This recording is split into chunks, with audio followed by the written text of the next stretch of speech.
wabarakatuh. Hari ini kita akan mempelajari teks cerita sejarah dan teks sejarah.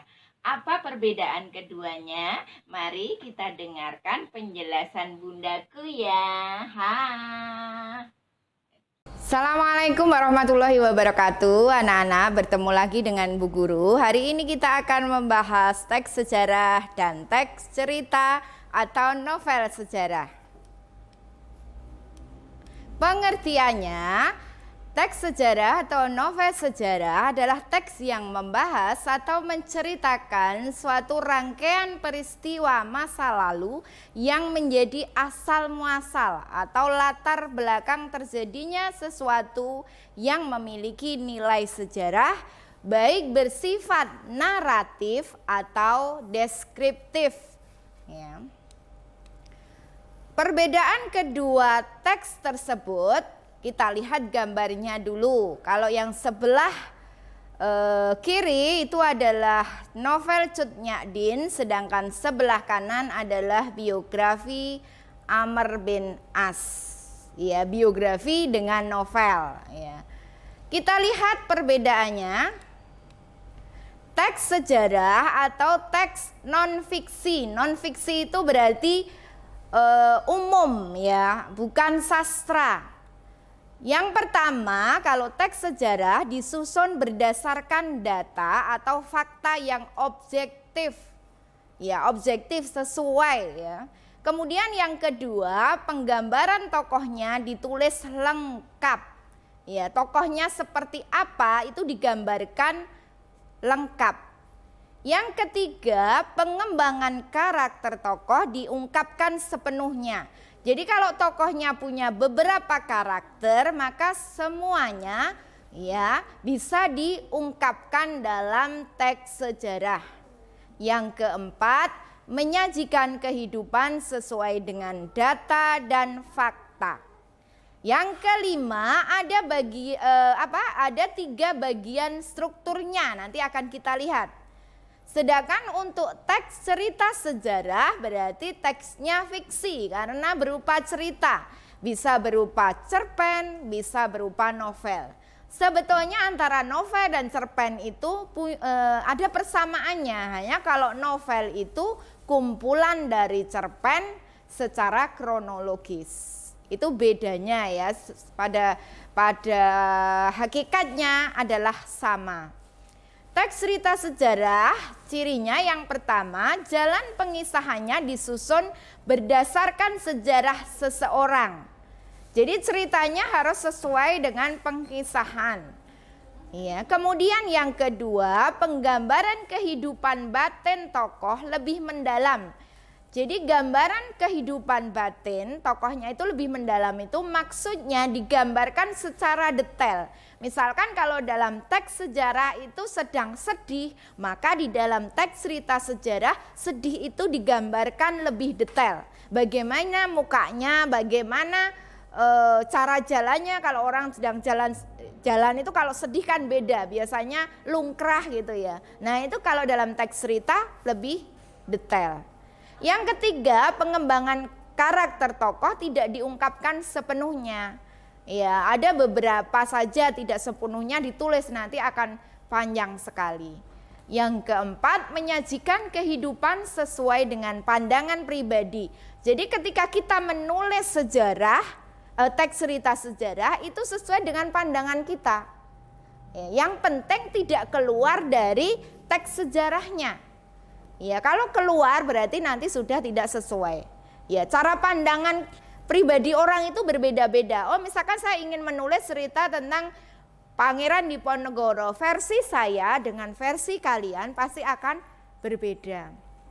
Yang kelima, ada 6 bagian struktur. Berikutnya kita lihat struktur teks sejarah atau struktur teks non-fiksi itu ada 3, kita lihat pengenalan atau orientasi. Kemudian yang kedua, rekaman peristiwa atau urutan peristiwa secara kronologis menurut urutan waktu. Jadi kalau kamu mau menulis teks sejarahmu, urutkan waktunya dari kamu kecil, agak besar, dewasa, kemudian di masa tua lah seperti itu. Urut secara kronologis. Yang ketiga, bagian penutup atau reorientasi. Reorientasi bisa berupa simpulan atau penilaian, bisa juga akibat dari perbuatan atau peristiwa sejarah tadi. Di dalam rekaman urutan peristiwa pasti ada banyak peristiwa di situ. Ya, nanti pasti ada peristiwa yang sangat fenomenal, yang paling mengubah hidup kamu, itu bisa dituliskan di situ. Gitu ya. Berikutnya kita lihat contoh teks sejarah bagian orientasi. Pada bagian ini kita mengenalkan tokohnya atau mengenalkan tempatnya, peristiwanya. Kita lihat tentang pahlawan Cut Mutia. Kapan dia lahir, anaknya siapa, saudaranya siapa saja. Lah itu bagian dari pengenalan tokoh dulu. Kalau tempat, misalkan SMA MTA, berarti kamu menuliskannya, SMA MTA itu di jalan mana, kemudian dekat dengan Bengawan Solo, seperti itu ya. Itu kalau tempat. Berikutnya yang kedua, urutan kejadian atau peristiwa secara kronologis tadi ya. Pada bagian ini diurutkan, tadi sudah disinggung Bu Guru, urutannya urut dari tahunnya ya. Misalkan kamu lahir 2004, berarti nanti 2005, 2006 hingga kamu SMA ini. Ya, bagian ini, bagian teks ini adalah bagian isi, maka harus dituliskan secara rinci. Ya, semakin rinci teks itu akan semakin menarik. Nah, ini contoh dari Cut Mutia tadi pada saat dia melawan Belanda, bagaimana ceritanya. Kemudian tahunnya juga ada, kalau teks sejarah itu harus disajikan tahunnya. Ya, jangan sampai nanti kamu menulis biografi, autobiografimu, sejarahmu sendiri tidak ada tahun, tidak ada tempat, lah itu diragukan. Iya, kapan lahirnya, di mana, lah itu. Kemudian urutan peristiwa yang kedua, ketiga dan seterusnya, ya nanti sampai di akhir ceritanya. Ya. Yang berikutnya bagian reorientasi, bagian penutup. Biasanya bagian ini biasa komentar pribadi dari penulis atau akibat dari kejadian atau peristiwa. Ya, misalkan dalam peperangan tadi Cut Mutia kalah dan dia gugur, itu bisa menjadi penutup.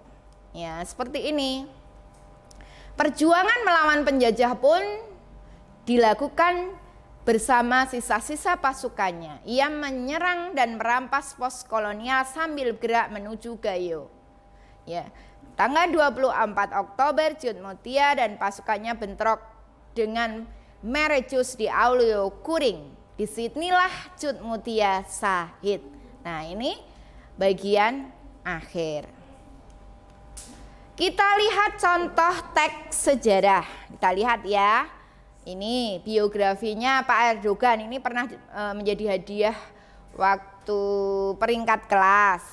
Berikutnya autobiografi, cerita diri sendiri. Kalau kamu nanti membuat sejarah diri sendiri, namanya autobiografi. Ini autonya Ibu Zulhaini Sartika. Nanti kamu bisa, kalau peristiwa hidupmu itu sangat dramatis, kemudian inspiratif, mengapa tidak ditulis?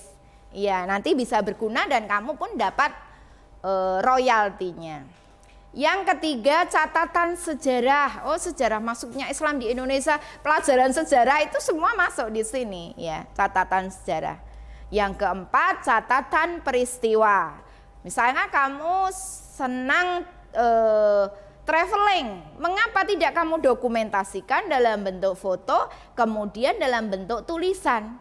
Setelah itu kamu terbitkan. Seperti ini, laris. Iya, maka kalau pergi itu jangan lupa bawa buku kecil. Kalau HP kan mungkin agak susah ya, tapi kalau kertas seset nanti di rumah tinggal disempurnakan. Ini banyak sekali tokoh-tokoh yang sukses dengan buku-buku catatan perjalanannya. Kemudian Kemudian yang berikutnya adalah struktur teks cerita. Kalau tadi teks sejarah, sekarang teks sejarah itu kita ganti, kita ubah menjadi teks cerita atau novel sejarah. Bentuknya fiksi. Fiksi itu sastra. Ya, maka strukturnya ada 6 itu. Yang pertama, pengenalan situasi atau orientasi juga, kemudian pengungkapan peristiwa menuju konflik, kemudian puncak konfliknya, komplikasinya, evaluasi atau penurunan konflik, dan koda. Kita lihat jenis teks cerita sejarah. Ada 3, yaitu rekon pribadi, rekon cerita ulang atau cerita sejarah sama ya. Rekon yang memuat kejadian dan penulisnya terlibat langsung. Jadi kalau kamu ingin membuat novel, kamu menjadi tokohnya di situ, maka jenis tulisan novelmu itu rekon pribadi. Kebanyakan novel-novel yang sukses itu pribadinya masuk di situ. Negeri Lima Menara, Laskar Pelangi, Bulan Terbelah di Langit Amerika. Saya berharap suatu hari nanti akan terbit ya, Matahari terbit di asrama MTA. Lah itu suatu saat ya, itu harapan. Yang kedua, rekon faktual, informasial. Jadi novel itu nanti memuat kejadian faktual seperti eksperimen ilmiah, laporan polisi atau pengamat politik, itu dibuat sebuah novel berdasarkan eksperimen. Biasanya ini novel-novel sains. Kamu nanti kalau kuliah di jurusan yang sains, pintar menulis, mengapa tidak menulis novel? Karena jarang sekali orang-orang sains itu menulis novel, padahal kalau dia menulis novel itu sangat luar biasa. Ya, mungkin saat ini hanya tulisan belaka, tapi suatu saat bisa menjadi fakta. Itu bedanya tulisan anak-anak sains dengan anak-anak sosial. Itu ya. Nah, ini contohnya Ghostwriter. Ghostwriter ini tidak boleh diterbitkan di Indonesia, saat ini belum terbit ya. Tapi kalau di luar ini sudah booming ya, Kak. Isinya tentang 2030 nanti ya dunia itu akan dikuasai oleh suatu negara. Ini berdasarkan pengamatan politik seseorang yang ahli di bidang politik ya. Diceritakan di situ bahwa di Indonesia itu sudah tidak ada ya. Kemungkinan bisa terjadi. Ya, karena kita tidak sungguh-sungguh dalam mempertahankan Indonesia, generasinya mudanya lalai. 2030 saat kamu dewasa belum tentu Indonesia masih. Tapi kalau kamu sungguh-sungguh, insya Allah Indonesia tetap jaya. Yang ketiga, rekon imajinatif. Novel ini memuat kisah faktual yang diimajinasikan. Jadi diimajinasikan itu dirincikan, ya, didetailkan. Ya, boleh dalam imajinasi nanti didatangkan tokoh lain, boleh. Asal ya dalam penceritaannya tidak menyimpang dari kisah nyatanya seseorang atau kisah nyata dari sesuatu. Karena sering ada yang melenceng. Lah ini nanti malah diprotes atau bahkan dituntut ke meja hijau. Maka kalau membuat cerita yang imajinatif itu harus hati-hati. Ada novel Salahuddin Al-Ayyubi pernah saya baca, ternyata berlebihan, akhirnya banyak dikritik dan tidak diterbitkan lagi. Struktur tadi sudah dijelaskan, struktur cerita sejarah yang pertama pengenalan situasi, kita lihat contohnya ya.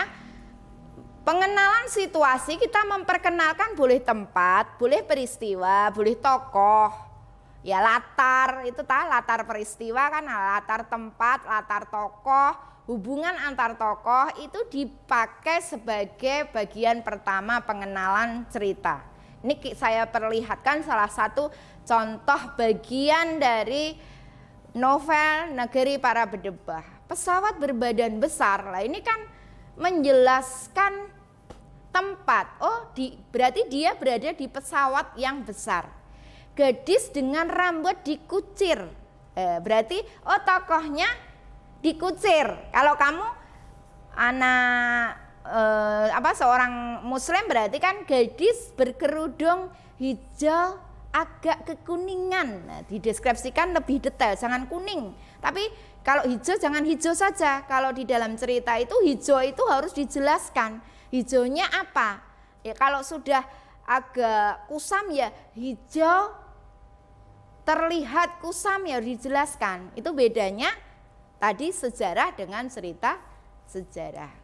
Kita lihat lagi Mekah pada tahun 1927, harga getah di Jambi di seluruh tanah air ini menjelaskan lokasi, ya, latar tempat, ya, di bawah lindungan Ka'bah karya Bapak Hamka. Nah ini contoh di negeri 5 menara. Sudah beberapa hari ini aku merasa seperti ada batu yang menekan dadaku. Awalnya aku tidak tahu penyebabnya. Berarti ini pengenalan tokoh. Ya, kamu boleh mau pilih yang mana atau dicampur juga silahkan. Dicampuri maksudnya juga tokoh juga latar silahkan. Ya. Yang kedua, pengungkapan peristiwa munculnya masalah. Itu tadi baru pengenalan, mulai timbul masalah. Kalau cerpen biasanya masalahnya enggak kompleks ya. Novel itu kan masalahnya kompleks, dibawa ke judul berikutnya, Tapi kalau cerpen satu permasalahan saja. Nanti kalau banyak masalah akhirnya panjang sekali, padahal cerpen itu cerita pendek. Mulai ada masalah, mulai ada pertentangan. Kita lihat contohnya. Mereka pun menyusuri tempat parkir yang masih lengang untuk masuk masjid. Gadis yang tersenyum manis terlihat di tangga tadi telah menyambut tepat di ujung tangga akses ke lantai 2. Via nama gadis itu. Tak berapa lama langsung ke bawah. Wajah Via pun berubah. Keningnya mengercit saat menyalami Aqsa. Lah ini kan mulai ada masalah. Mengapa keningnya Via mengercit? Pasti ada masalah. Itu ya. Melihat aku lebih banyak diam, Said dan Raja mencoba melucu memakai bahasa Arab yang patah-patah. Sementara Dul Majid mengeluarkan simpanan cerita mati ketawa dan cara Madura. Nah ini mulai ada masalah juga. Oh dia diam, temannya mulai menghibur. Yang ketiga menuju konflik. Dari masalah itu akhirnya menuju konflik. Permasalahan semakin rumit, itu ya. Situasinya bertambah sukar, ya, susah. Kita lihat contohnya. Ada apa dengan adikmu, Wah? Tanya Via penuh selidik. Matanya yang sayu memandang lama ke arah dua bersaudara itu secara bergantian. Nah, semakin rumit ini ada apa, gitu kan, ya. Ada lagi contoh di negeri 5 menara, pikiranku tidak fokus kepada apa yang aku hadapi di PM dan tetap terbang ke kilasan-kilasan film berisi randai secara mapras, jalan-jalan dan tertawa dalam seragam putih abu-abunya. Kalau kamu yang sudah baca negeri 5 menara pasti tahu. Ya, jadi tokohnya ini semakin memikirkan masa-masa SMP-nya karena dia tidak kerasan. Ya kan semakin rumit masalah. Ya. Lanjut. Yang keempat, puncak konflik. Akhirnya dari permasalahan yang semakin rumit mencapai puncaknya. Biasanya kalau mencapai puncaknya, ini nanti ada perubahan nasib. Kalau novel ada perubahan nasib, tapi kalau cerpen hanya ada perubahan tidak sampai pada nasib, perubahan karakter. Iya, mulai sadar gitu ya. Nah, ini kita lihat. Apa puncaknya? Puncaknya di negeri 5 menara itu ustadznya menasehati sampai semuanya berdebar, semuanya takjub, semuanya merasa mendalami apa yang sedang terjadi. Jadi pilihlah suasana hati kalian dalam situasi yang paling kacau sekalipun, karena kalianlah master dari penguasa hati. Jadi ketika tidak kerasan itu dia dinasehati sama ustadznya, kamu itu harus menguasai dirimu sendiri. Loh, semua kan jadi sadar, ya puncaknya seperti itu, ya. Nah, kemudian yang kelima, ketegangan atau konfliknya sudah mulai menurun. Ya, mulai menurun ya. Peristiwa yang dialami tokoh atau kejadian sejarah sesuatu itu tadi, kalau perang ya. Jadi misalkan perangnya kalah apa menang kan sudah menurun kan. Nah, itu ini contohnya, menjelang tidur aku menulis sebuah tiket di dalam diariku. Apapun yang terjadi, janganlah sebuah surat dari Rande, serbuan dari Tisken, bahkan langit yang runtuh tidak akan aku izinkan menggosahkan tekad dan cita-citaku. Jadi tadi berubah setelah dinasehati oleh ustadznya, dia mulai berubah. Ya, jadi kan ada penurunan sadar gitu loh ya. Ada berubah, tidak sampai nasib ya, ini hanya perubahan sesuatu, tapi nanti kalau cerita novel secara keseluruhan nasib para tokohnya berubah, tapi kalau perbagian belum sampai ke perubahan nasib. Bagian terakhir koda itu komentar terhadap keseluruhan cerita. Ini jarang ada di sebuah cerita ya, jarang sekali, kalaupun ada itu bisa dihitung, maka tidak wajib koda ini ya, komentar ya, komentar dari pengarang atau para tokohnya. Nah, ini seperti ini kan jarang dituliskan di sebuah cerita. Ya. Biasanya tokoh bisa menebak sendiri. Cerita yang bagus tidak harus diberi endingnya. Biarkan para pembaca itu menebak endingnya sendiri-sendiri. Ending tidak harus bahagia, karena hidup seseorang tidak selamanya bahagia. Ya, jadi ending itu kalau membuat penasaran itu lebih baik. Loh, tokohku emang mati apa enggak ya? Nah, itu akan lebih baik. Sampai di sini dulu ya mengenai struktur teks sejarah dan teks cerita sejarah. Nanti kita sambung di part kedua, yaitu ketatabahasaan. Ingat pesan Salahuddin Al-Ayyubi ya, yang artinya jika ingin menaklukkan sebuah negara tanpa perang, berilah generasinya ketelanjangan. Maksudnya hiburan-hiburan yang berbau pornografi, dan itu sudah terjadi di Indonesia. Wassalamualaikum warahmatullahi wabarakatuh.